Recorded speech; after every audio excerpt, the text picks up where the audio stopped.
राजा Raghuvanshi murder case, जिसके बारे में इस वक्त हर जगह बात हो रही है। हर बार की तरह इस बार भी किसी एक टीआरपी समृद्ध अपराध के बाद न्यूज मीडिया की तरफ से ऐसी मिलती जुलती खबरों की बाढ़ को तो आप देख ही रहे होंगे। माहौल ऐसा कि मानो देश की सारी पत्नियां बागी हो चुकी हैं और हर पति के गले पर एक धारदार चाकू रखा हुआ है जिसे कभी भी फिराया जा सकता है। हाल के दिनों में कई ऐसी खबरें सामने आई हैं जिनमें महिलाओं का किसी अपराध को अंजाम देने में इन्वॉल्वमेंट रहा हो और जहां विक्टिम एक पुरुष है, फिर चाहे वो सुशांत सिंह राजपूत के सुसाइड का मामला रहा हो या अतुल सुभाष की आत्महत्या, ज्योति मौर्य की बेवफाई के किस्से हों। इन सारी खबरों में अपराधी के तौर पर एक महिला तो हाईलाइटेड है ही, साथ ही साथ सोशल मीडिया पर भी इन खबरों को लेकर काफी चर्चा रही। ऐसे में ये समझना जरूरी है कि आखिर ऐसे अपराधों को लेकर सोशल मीडिया पर इतनी बात क्या सिर्फ इसलिए है क्योंकि ये क्रूरतम है, या फिर अपराधी का महिला होना भी इसकी एक वजह है। एक पत्नी, पार्टनर या प्रेमिका जो ऐसा अपराध करती है, ऐसे मामलों में उसकी साइकोलॉजी क्या होती है, ये किलर माइंडसेट क्या होता है, इसके लिए आज हम साइकोलॉजिस्ट से बात करेंगे, साथ ही विमेन एक्टिविस्ट से महिलाओं की तरफ का नजरिया समझेंगे। सबसे पहले बात करेंगे डॉक्टर कोपल रोहतगी से, जो कि एक साइकोलॉजिस्ट हैं। डॉक्टर कोपल, सबसे पहले आपसे यही जानते हैं कि क्या सोनम, मुस्कान या इस तरह के मर्डर्स जो भी कर रहे हैं वो एक साइकोपैथ ही कर सकता है, या ये सिर्फ हीट ऑफ द मोमेंट की वजह से होता है? इसके पीछे साइकोलॉजी क्या होती है? देखिए, मोटे मोटे दो टाइप के क्राइम्स होते हैं, एक जो हीट ऑफ द मोमेंट की वजह से होते हैं और एक जो प्रीमेडिटेटेड होते हैं। अब कई बार इनमें शुरुआत से बचपन से ही ऐसी टेंडेंसीज होती हैं जिसको हम एंटी सोशल पर्सनैलिटी डिसऑर्डर कहते हैं, जो अडल्ट्स में होती हैं। पर बचपन से ही ये लोग जो हैं छोटे जानवरों को नुकसान पहुंचा सकते हैं, बच्चों को नुकसान पहुंचा सकते हैं, चोरी चकारी कर सकते हैं, किसी का सामान खराब कर सकते हैं बिना किसी मतलब के। तो ऐसी टेंडेंसीज शुरुआत से हो सकती है। साथ ही साथ इसमें ये भी इम्पोर्टेंट है कि उनका कैसा एनवायरनमेंट रहा है बचपन से, किस टाइप के लोगों से उनका पाला पड़ा है, किसके साथ उठना बैठना है, क्योंकि संगति का भी बहुत प्रभाव होता है। और कई बार जो भोले भाले लोग होते हैं वो गलत संगति में पड़ के भी बहुत सारे क्राइम्स कर देते हैं। तो ये दो चीज़ें बहुत इंपॉर्टेंट हैं किसी की भी ऐसी टेंडेंसी डिसाइड करने के लिए। अगर किसी महिला ने क्राइम किया है तो वो ही इतना हाईलाइट क्यों होता है?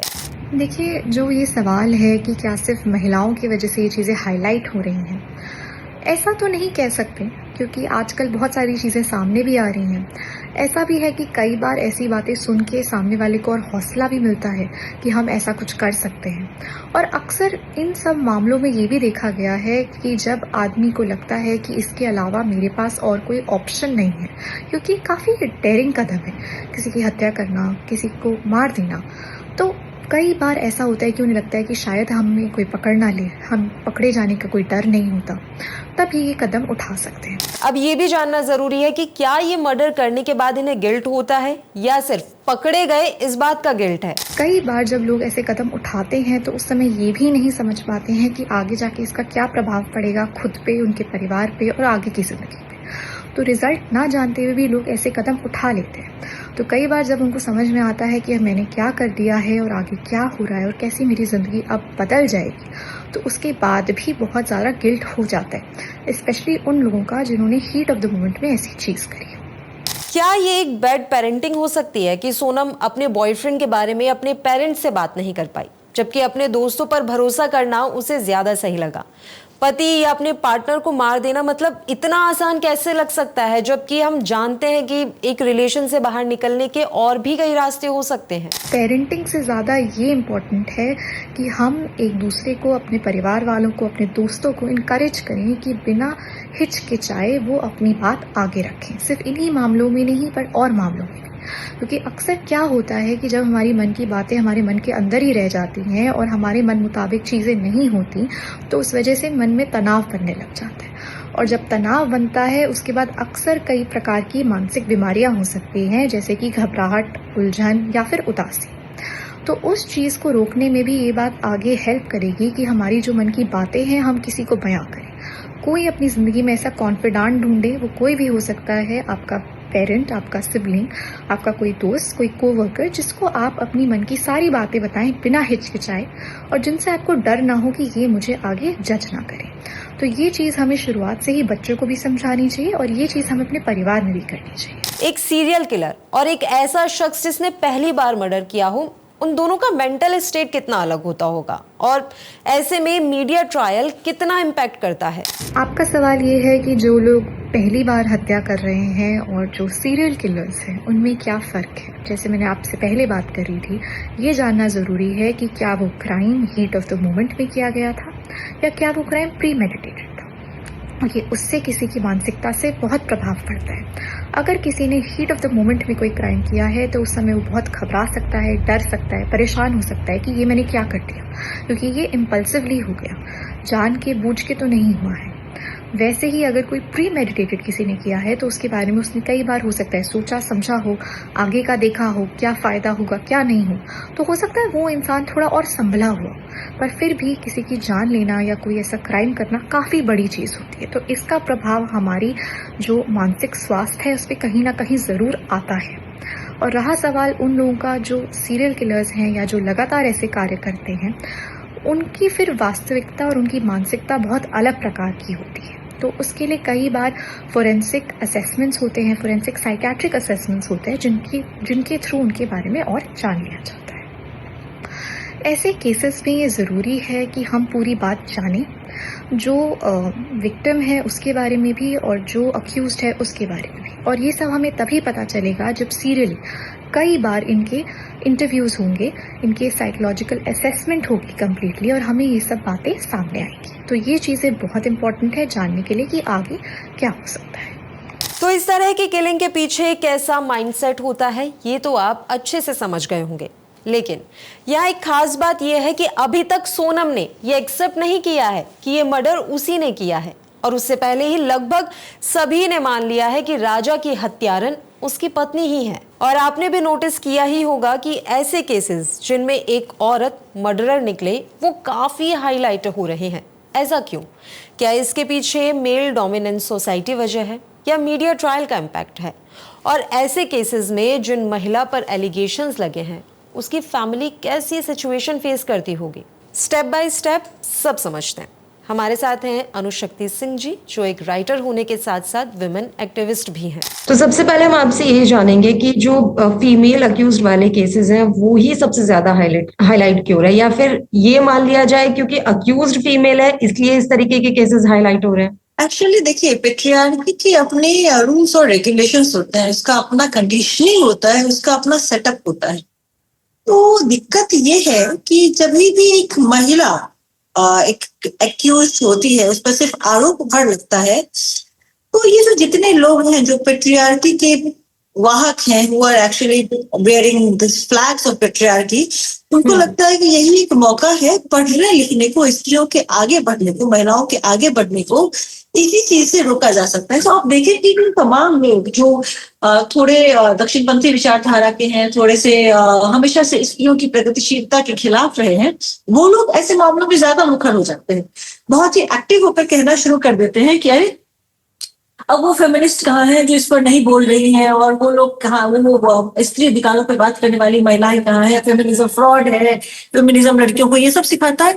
पर क्या फेमिनिज्म ने कभी ये सब सिखाया है? फेमिनिज्म ने कभी भी अपराध को प्रश्रय नहीं दिया गया है। Crime is not a part of feminism. Feminism स्त्रियों की बराबरी की और अधिकार की बात है ना। बिल्कुल। तो पेट्रियार्की को हमेशा दुख होती है, और जो लोग पेट्रियार्की को बांधते हैं, पेट्रियार्की को ढोते हैं, उठाते हैं, उनको वो लोग इसको एक बहाना बना लेते हैं। एक रिपोर्ट आई थी यूनाइटेड नेशन पॉपुलेशन फंड की रिपोर्ट, जिसमें ये बताया गया था कि मान लीजिए अगर 100 क्राइम हो रहे हैं तो उनमें से 94 क्राइम ऐसे हैं जो किसी मेल ने किया हो, मतलब पुरुषों ने किया है। सिर्फ 6 केसेस ऐसे रहे हैं जो किसी फीमेल की तरफ से किए गए हों। अब ये होता है कि उन 6 केसेस के सामने आने के बाद हमने देखा है कि पुरुष या फिर पूरा समाज झंडा उठा लेता है, जो बात अभी आपने भी कही कि महिलाओं को इतनी स्वतंत्रता क्यों दी, इतनी आजादी क्यों दी, अब तो ये होना ही था। लेकिन जब पुरुष वही केसेस पुरुषों के नाम के सामने आ रहे हैं तो कोई नहीं बोलता, तब आजादी की कोई बात नहीं होती।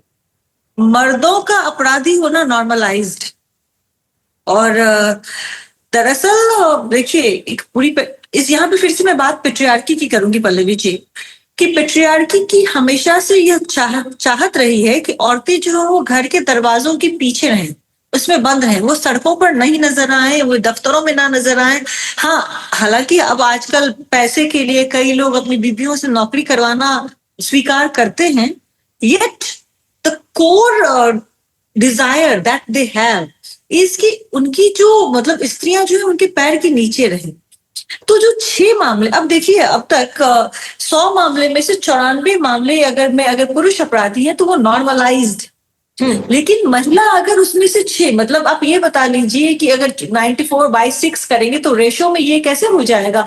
आपको 15 पुरुष अपराधी पर एक महिला अपराधी हुई। इस पर आप अनुपात में बांटेंगे तो इस अनुपात में भी 15 पुरुषों का अपराधी होना एकदम उन्होंने मान ली है इस बात को कि हाँ भाई वो तो अपराधी है।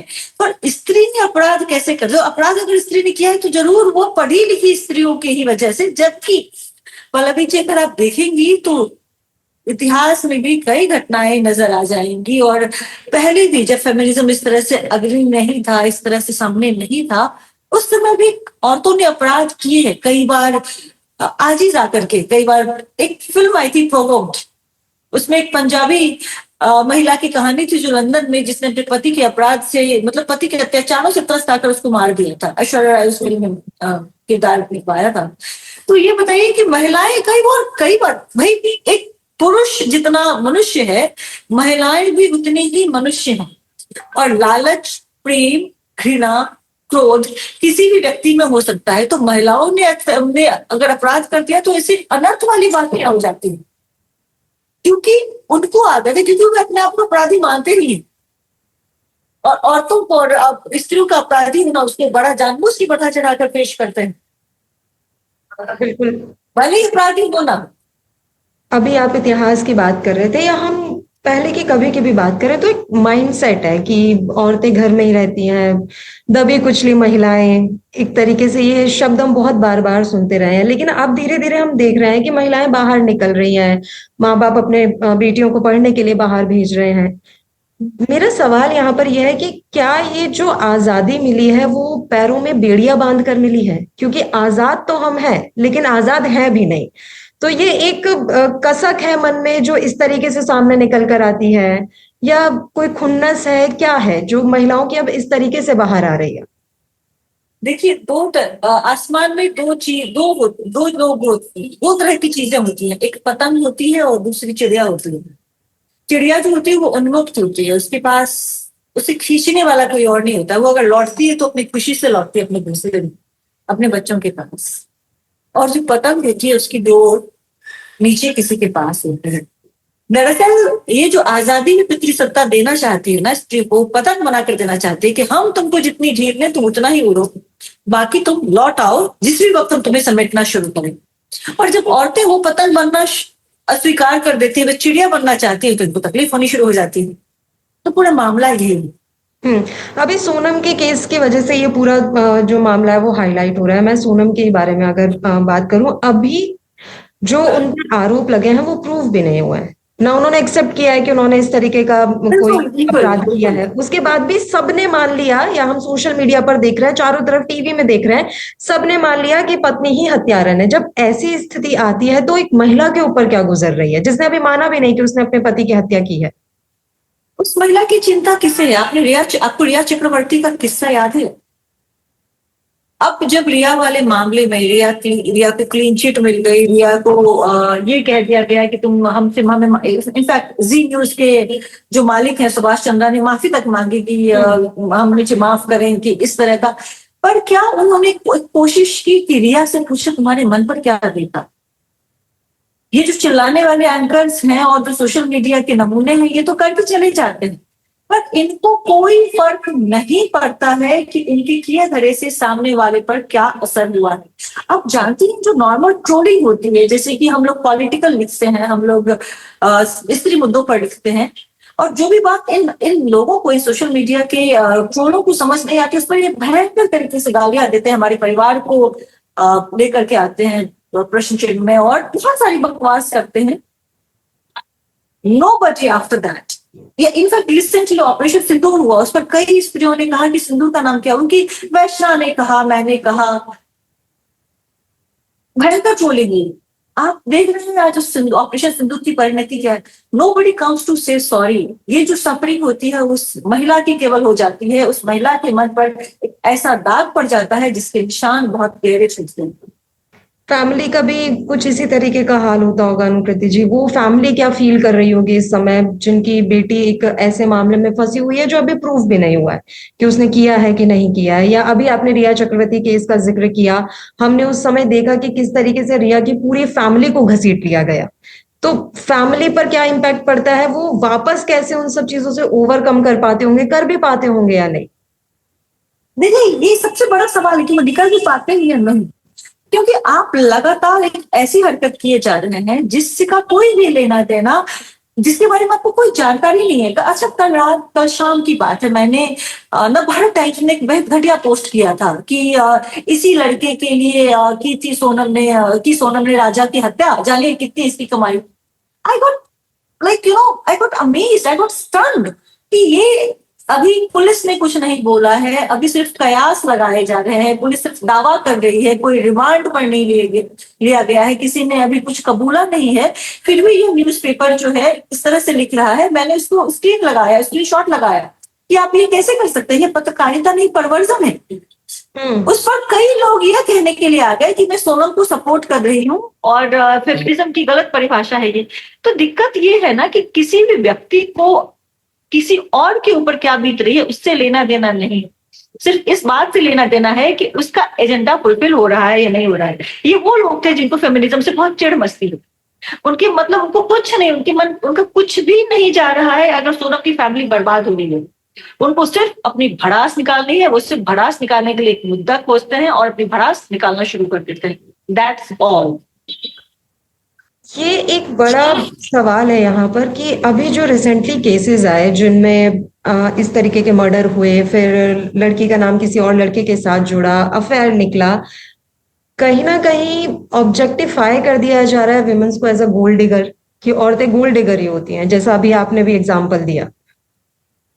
देखिए, वो तो आप किसी भी औरत को अगर डिमिनिश करना है, उसको खत्म करना है, उसके चरित्र पर और उसकी नैतिकता पर सवाल उठा दीजिए। क्योंकि मर्द जो हमेशा से इतने हमारे यहाँ बिहार में तो दूल्हा बिकता है 50 लाखों में, करोड़ों में, पर अब तक उनको गोल्ड डिगर नहीं कहा गया। जो अपने, और आप देख लीजिए अधिकांश समुदाय में भले ही दहेज जो है वो एक इलीगल बात हो, फिर भी उपहार के तौर पे मर्दों को इतने पैसे और इतना सामान दिया जाता है कि वो प्रॉपर दहेज बन जाता है। उसको सब लगभग तमाम परिवार खुशी से स्वीकारते हैं। तब लड़के गोल्ड डिगर नहीं होते। लड़के तब गोल्ड डिगर नहीं होते जो जबरन बीवी की नौकरी लगवाते हैं, जो बीवी घर का भी काम कर रही होती है, बाहर का भी काम कर रही होती है। लेकिन स्त्रियां अगर अपने काम का मूल्य मांगने लग जाए तो गोल्ड डिगर हो जाती है। तो ये तो एक समाज की टेंडेंसी ही रही है कि जिस भी स्त्री को गाली देना है उसको या तो उसको चारित्रिक रूप से उस पर उंगलियां उठा दो, और या फिर उसको गोल्ड डिगर कह दो। It's very easy and simple way for this patriarchal society. अभी हम कंटिन्यू देख रहे हैं कि जैसे कोई केस सामने आता है तो उसके जैसे ही या सिमिलर केसेस बहुत सारे आने लगते हैं, वैसे मामलों की बाढ़ सी आ जाती है। मान लीजिए कहीं से कोई बहुत क्रूअल रेप की खबर सामने आई तो फिर हम देखेंगे कि अलग अलग जगह से वैसी वैसी खबरें सामने आने लगती है, तो एक मीडिया ट्रायल सा चल जाता है। पर यहाँ पर भी एक बड़ी बात यह है कि अभी ये मामला सामने आया, हम कोई दूसरा मामला नहीं दिखाएं तो क्या फिर वो ऐसा नहीं होगा कि इनजस्टिस हो गया, कि एक ही केस पे फोकस है और दूसरा केस दिखाई नहीं रहे। एक कई सारे केसेस अभी आए हैं। अभी आप देख लीजिए, केस आया है एक महिला को होटल में उसके प्रेमी ने मार दिया, एक महिला सूटकेस में मिली है। पर एक्चुअली वो केसेस में अपराध पुरुषों ने किया है और वो जितना नॉर्मलाइज कर दिया है मर्दों ने, इस पेट्रियार्कल सोसाइटी ने पुरुषों के अपराध को, तो वो बातें आम लगने लग गई हैं। सोचिए, किसी जमाने में बलात्कार की खबर बहुत बड़ी खबर हुआ करती थी, अब आपको पता है हर 49 मिनट एक महिला के साथ बलात्कार होता है। वो खबर कहीं नहीं है, उस खबर पर कोई ध्यान नहीं देता। इसी जमाने में लिंचिंग की खबर बहुत बड़ी खबर हुआ करती थी, पर अब लिंचिंग की खबर पर भी कोई ध्यान नहीं देता। So these things have become not normalized by the society है ना, वो normalize कर देती है चीजें। एक सवाल ये भी है कि मीडिया का एक्चुअल में रोल होना क्या चाहिए, कि आप समाज को, आप सोसाइटी को क्या मैसेज दे रहे हैं? मीडिया को रिस्पॉन्सिबल होना चाहिए, जो बिल्कुल ही नहीं है। जो रेगुलर मीडिया है हमारे देश की बहुत ही इरिस्पॉन्सिबल है। अभी वॉशिंगटन पोस्ट में एक खबर छपी थी कुछ दिनों पहले, जो इन्होंने 9 मई की रात में जो इन्होंने वितंडा फैलाया था कि अभी आसिफ मुनीर को पकड़ रहे हैं या फिर अभी इस्लामाबाद पे कब्जा हो गया है, उस पर वॉशिंगटन पोस्ट में एक बड़ी खबर छपी थी और पूरी दुनिया में भारतीय मीडिया की बेवकूफी की चर्चा हो रही है कि इतनी खराब मीडिया कहीं नहीं है। प्रेस फ्रीडम के नाम पे भी हमारा देश बहुत नीचे है। तो भारत की मीडिया जो है वो पतनशील है, इसको उठना पड़ेगा, बेहतर होना पड़ेगा। अपनी भूमिका पूरी तरह से भूल गई है। It what is doing is absolute perversion, not journalism. ठीक है, एक लास्ट सवाल है मेरा। अक्सर हम भी ये कह चुके होंगे या हम सुनते हैं कि all man are same, all man are dogs, क्योंकि हम देखते आए हैं कि कभी कहाँ क्या हो रहा है, कहीं लड़की जला दी जा रही है दहेज की वजह से, तलाक हो जाते हैं, बहुत सारी चीजें, तो इस वजह से एक पर्सपेक्टिव बन गया है। लेकिन अब जब फीमेल्स ये कर रही हैं तो कोई ये मानने को तैयार नहीं है कि औरतें भी सारी एक जैसी होती हैं। तो अब बात आती है इक्वालिटी की, ये कैसा इक्वालिटी हुआ? See, okay, feminism has never said that all men are dogs. Feminism never says it. Feminism का मतलब है we just want to reclaim our rights with equal rights. इसका मतलब ये है कि जो हमारे अपने अधिकार हैं, जो बतौर आधी आबादी हमारे अधिकार हैं, हम उसे वापस रिक्लेम करना चाहते हैं। हमने कभी ये नहीं कहा कि all men are dogs. हमने हमेशा ये कहा the society is patriarchal. Patriarchal मतलब ये कि सोसाइटी का वैल्यूज वैसा है जिसमें मर्दों को तरजीह दी जाती है। हालांकि एक्चुअली ये अनपढ़ सुपढ़ बेवकूफ मर्द, जो पेट्रियार्कल मर्द होते हैं, उनको ये बात समझ में नहीं आती है। उनको लगता है कि औरतें अगर अपने अधिकार की मांग कर रहे हैं तो कहीं ना कहीं उनका अधिकार जो है उनसे छीन लिया जाएगा। नहीं, एक्चुअली देखिए, पहले गांव में ना जमींदार लोगों के खेतों पे कब्जा कर लेते थे, ठीक है, और जब लोग अपना खेत छुड़वाने जाना चाहते थे तो उनको बहुत गुस्सा आता था कि हमारा खेत दे रहा है, जबकि एसेंशियली जो छुड़वाने जाता था वह सिर्फ अपना हिस्सा लेना चाहता था। तो दरअसल राइट्स जो है ना, ये मर्दों की प्रॉपर्टी हो गई थी, and they are very actually impacted when given that claiming their own rights. तो दिक्कत यही इसी बात की, वो औरतों को उनका अधिकार नहीं देने देना चाहते हैं, तो ये सारी नौटंकी, ये सारा ड्रामा क्रिएट करते हैं। बिल्कुल, अब कहीं ना कहीं इन सारे मामले सामने जो आ रहे हैं उसके बाद से महिलाओं के अधिकारों पर अब एक नई बहस छिड़ गई है।